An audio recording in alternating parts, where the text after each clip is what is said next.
I'm going to show you guys a really simple dinner recipe.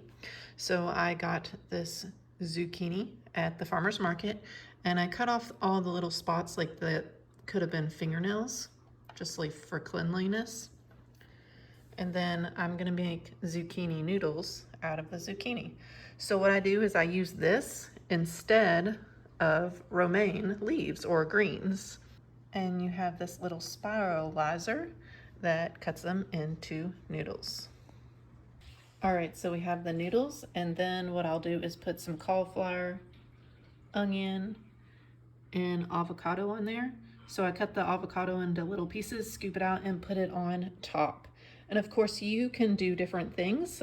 Cucumbers would be good on this, and tomatoes. So if you don't like cauliflower, then keep it off and put something else. And onion, take it off, put something else.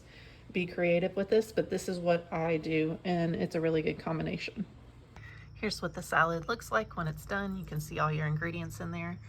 Now you could make a homemade dressing or put something on here, but actually I don't use dressing anymore. I think after you cleanse and get to a point where you've cleaned your body enough, then you just don't need dressing anymore, because I remember I just needed dressing on everything for the longest time, but for the past year to 2 years, I haven't needed dressing on my salads anymore.